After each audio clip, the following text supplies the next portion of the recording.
So, halo teman-teman, kembali lagi bersama gue Ubay, seorang guru swasta, juga sekaligus konten kreator yang mencoba untuk memfokuskan dirinya di bagian storyteller.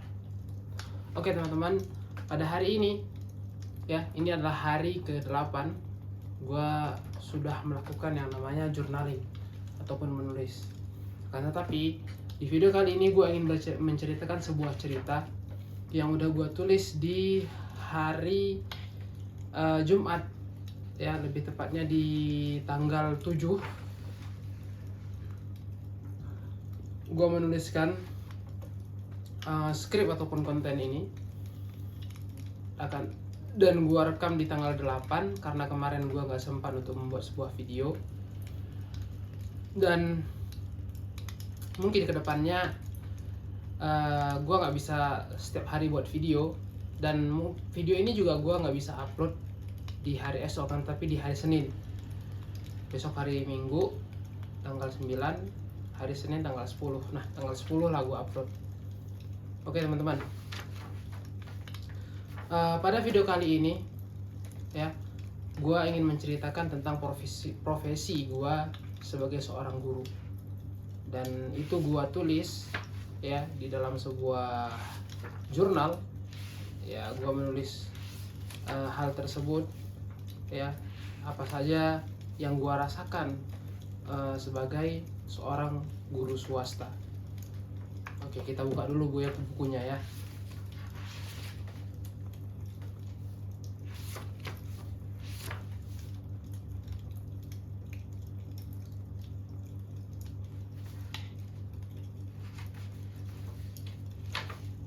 Oke teman-teman, di sini di tanggal 7 Februari 2025 gue menulis sebanyak 1, 2,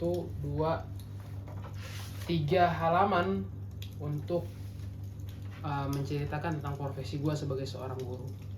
Dan by the way, video kali ini agak sedikit berbeda. Gue tampilkan sedikit yang namanya api-api khusus yang pernah viral di masanya. Gue tampilkan, tetapi tetap menjaga konten gue yang gue bilang dari awal. Gue itu malas, gue itu untuk tag video nggak ada edit, nggak ada cut.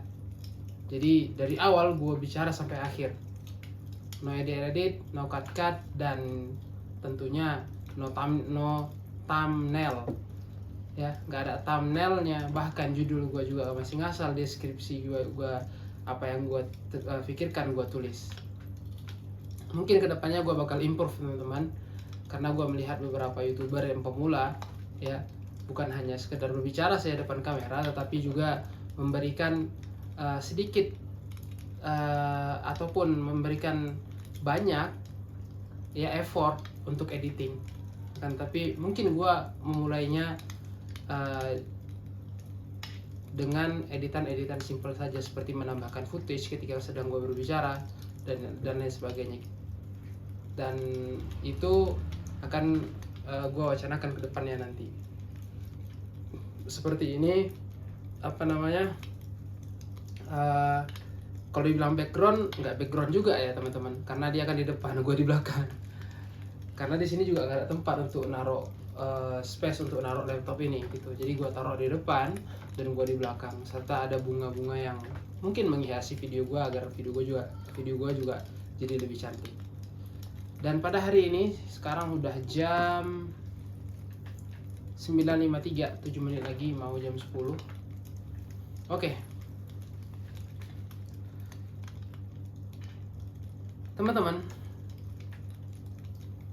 tanggal 7 Februari, tepatnya itu di hari Kamis, di jam 5:30, 17.35, gue memulai untuk journaling lagi setelah bermain HP ataupun scrolling sosial media, yang gue rasa memakan waktu yang cukup lama. Setelah gue pulang itu dari jam 15 ataupun jam 3, kemudian gue scroll sampai asar, dan asar sholat. Setelah asar gue lanjut scrolling lagi TikTok, Instagram, Shorts, dan lain sebagainya. Gue scrolling sampai di titik gue jenuh dan gue merasa sepertinya gue terlalu lama untuk memainkan sosial media tersebut. Ya, di jam 17 ataupun di jam 5 gue siap-siap untuk mandi, siap-siap, kemudian menyiapkan hal-hal yang ingin gue bawa untuk journaling, ya, seperti HP tentunya, uang, ya, dan juga headset ataupun headphone gue bawa, sehingga ketika gue duduk di Alfamart gue masih bisa mendengarkan musik ataupun ya gue masih bisa sembari gue menulis. Dan sebelum ke Alfamart itu gue juga menyempatkan untuk membeli sedikit gorengan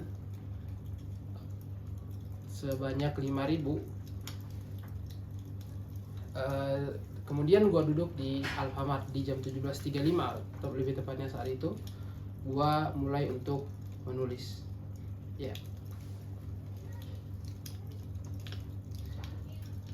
Dan teman-teman, pada hari itu semenjak gue scroll HP, sebelum gue journaling gue scroll HP, selama gue scroll HP itu kepala gue itu isinya penuh dengan pikiran-pikiran yang gue sendiri paham dan sadar akan masalah itu. Jadi pemikiran ini di kepala ini ya berkecamuk sepanjang gue bermain HP. Nah, yang gue pikirkan itu banyak teman-teman, mulai dari pekerjaan, ya, libur puasa kali ini yang mungkin bisa dibilang lebih telat dari tanggal biasanya, karena gue diresmikan libur itu tanggal 26 bulan Maret, sementara Lebaran itu tanggal 31 teman-teman. Kemudian juga tentang tempat kerja kedua gue, yaitu ini Rumah Tahfiz Nazarul Quran, yang tuntutannya itu nggak bisa gue penuhin, yaitu gue harus mencari 5 orang siswa baru yang bisa masuk ke rumah Quran. Sedangkan rumah Quran ini namanya itu pernah tercoreng karena sebuah kasus. Kemudian serta memikirkan gimana ke depannya, akankah gue balik lagi ke Batam setelah Lebaran nanti ataupun tidak.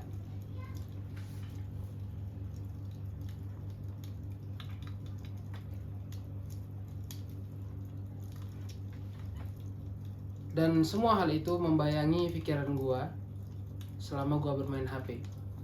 Kalau gue berhenti dan fokus ngonten, di satu sisi kalau gue berhenti dan fokus ngonten, timbul lagi satu pertanyaan teman-teman, di mana gue mau ngonten. Kalau gue mau ngonten di rumah, gue rasa gue bukan orang yang cukup pede untuk tampil depan kamera, terutama di depan orang tua. Karena gue di luar saat ini, di perantauan, gue ya pede-pede aja untuk bisa berbicara seperti ini. Tetapi kalau di rumah lain cerita teman-teman.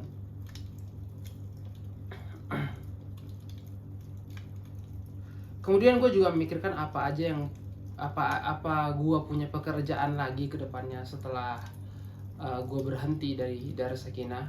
Meskipun sebelumnya gue pernah berhenti juga dari satu lembaga yang mungkin gue rasa nggak mengerti dengan keadaan gue saat itu, sehingga gue memutuskan keluar. Mungkin hal ini gue akan bahas di konten selanjutnya. Gue memutuskan untuk keluar, dan setelah gue keluar, rupanya gue masih dapat pekerjaan lagi. Nah, setelah misalnya gue memutuskan untuk keluar dari Darus Sakinah, dari tempat kerja gue, ataupun ketika gue mulai fokus untuk konten, ya, dan tidak menghasilkan apapun, ya, di situ juga gue terpikir, ya, apakah gue harus memulai bekerja lagi sebagai seorang guru?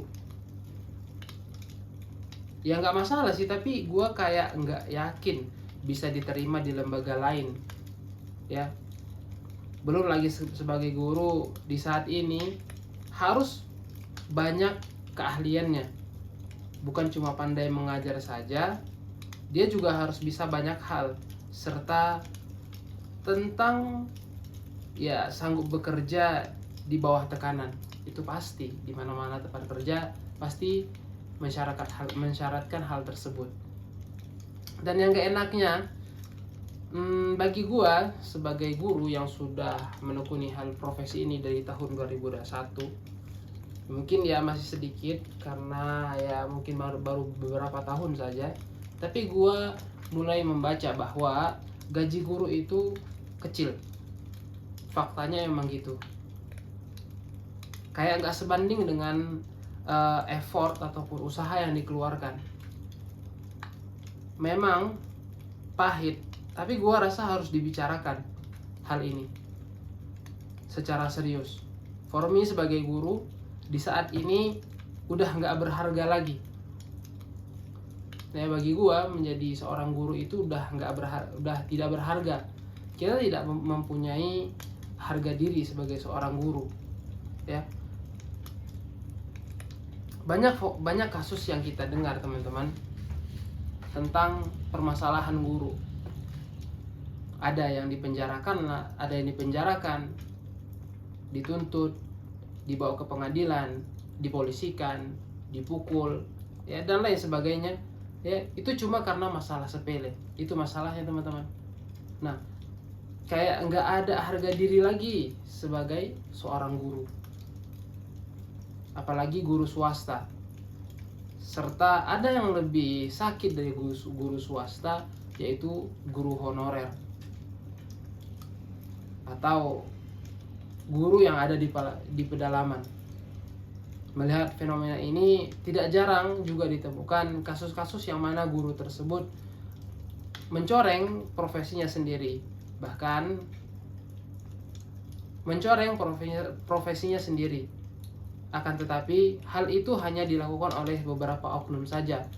Dan yang menjadi masalahnya adalah ketika masalah-masalah tersebut dilakukan oleh beberapa oknum, yang terkena imbas adalah semua gurunya, semua guru yang ada di Indonesia ini. Belum lagi yang sudah diangkat sebagai PNS. Ya, PNS. Teman-teman tahu PNS, pegawai negeri sipil, ya. Akan tetapi malah semena-mena dalam profesinya. Cuma karena digaji negara, malah kewajiban serta tuntutan justru diabaikan. Sering bolos, jarang masuk, ya, tapi di akhir bulan malah dapat tunjangan plus gaji bulanan. Memang yang melakukan ini gak semua, teman-teman, sebagian saja. Tapi seperti yang gue katakan di awal tadi, hanya karena sebagian, akhirnya profesi guru ini dianggap sebagai profesi yang membawa banyak masalah. Akhirnya guru-guru lain juga tercoreng. Nah, guru adalah sebuah profesi yang banyak menjadi catatan, terutama di negara kita, Indonesia. Ya, teman-teman tahulah pasti apa masalahnya, kan digaji kecil, ataupun ya kalau misalnya bukan pegawai negeri sipil, ya, digaji kecil, tuntutan banyak. Kemudian ya ketika menjalani tuntutan, bahkan sering kita dapati bahwa terkadang kita juga dimarahi, dituntut sama orang tua murid, terkadang karena ya mungkin penyampaian kita yang terlalu kasar, atau si murid ini yang terlalu cengeng, ataupun orang tuanya sendiri yang terlalu membela anak-anaknya.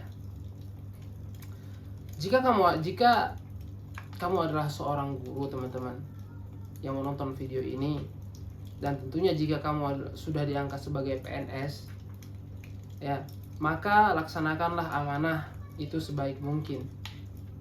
Dan yang swasta maupun honorer juga harus melakukan hal yang sama, ya, menunaikan amanah serta kewajiban dengan sebaik mungkin. Jangan mentang-mentang PNS, ataupun jangan mentang-mentang honorer, digajinya sedikit, ataupun swasta, ya, yang tuntutannya banyak, sehingga hal tersebut membuat kita berpikir bahwa ya sudahlah, kita tinggalkan saja kewajiban-kewajiban tersebut, seperti mungkin bolos dan lain sebagainya.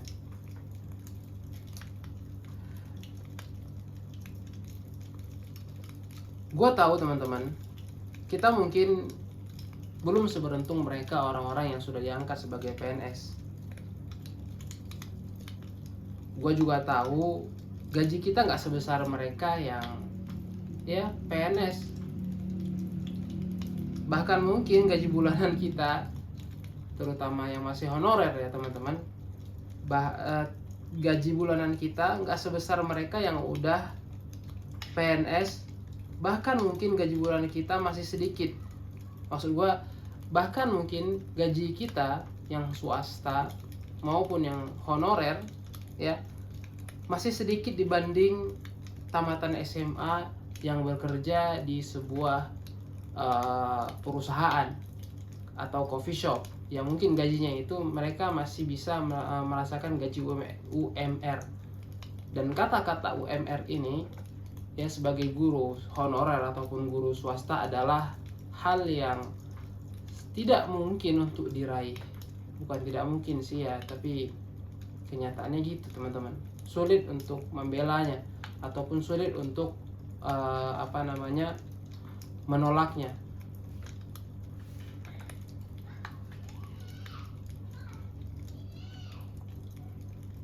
Bahkan tidak sedikit guru di Indonesia ini, seperti guru yang ada di pedalaman mungkin ya, tidak digaji. Gue pernah berpikir untuk switch karir teman-teman, karena profesi ini ya terlalu banyak tuntutan. Gue terlalu banyak mengeluarkan effort, akan tetapi gaji yang dihasilkan itu sangat sedikit. Yaitu makanya gue memutuskan untuk switch karir dari profesi ini ke profesi yang lain, yang lebih menghargai jerih payah kita. Menghargai bukan cuma dengan sekedar kata-kata motivasi ataupun dengan kata-kata kita harus ikhlas mengajar, atau dengan kata-kata yang berbalut agama bahwa sebagai seorang guru jangan kejar dunia, kita kejar akhirat dan lain sebagainya. Ya, gue butuh orang ataupun pemerintah yang mengambil tindakan nyata membela guru-guru yang ada di Indonesia ini. Bukan cuma sekedar tindakan, bukan cuma sekedar dari kata-kata, tapi juga tindakan. Dan untuk seluruh guru ya, kalian hebat meski sering dipandang sebelah mata atau bahkan seringkali tidak dipandang oleh mata. Jadi teruslah bertahan sembari mencari tambahan seperti gua saat ini, memulai konten ya dengan YouTube. Dan video kali ini juga nggak yang gimana banget. Gua juga masih baca skrip nih teman-teman. Ya, apa yang gue pikirkan itu yang gue seperti ini gue bicarakan. Kadang kalau misalnya teman-teman melihat gue bicara itu gue masih memikirkan kata-katanya teman-teman, agar bisa masuk dan nyambung dengan cerita ini. Oke, kita lanjut. Jadi sebagai guru teruslah bertahan dan sembari mencari tambahan ataupun penghasilan sampingan ya, agar kita memiliki hidup yang berkecukupan, bukan mengenaskan. Semoga negara kita lebih menghargai guru-guru secara keseluruhan, bukan cuma sebagian golongan teman-teman. Dan mungkin sekian video kali ini. Aku Ubay, seorang guru swasta yang berharap akan ada perbaikan ke depannya. Sebagai seorang guru, sudah sewajarnya kita disejahterakan, karena kita mensejahterakan generasi penerus bangsa Indonesia. Diperlakukan, dihargai sebagaimana negara di luar sana lebih menghargai profesi seorang guru. Itu ialah hal yang gue inginkan. Dan mungkin sekian storytelling pada bagian ketiga ini. Gue Ubay, seorang konten kreator pemula, juga sekaligus guru swasta yang berfokus pada konten storytelling. Semoga video ini bermanfaat. Gue Ubay, salam kreatif.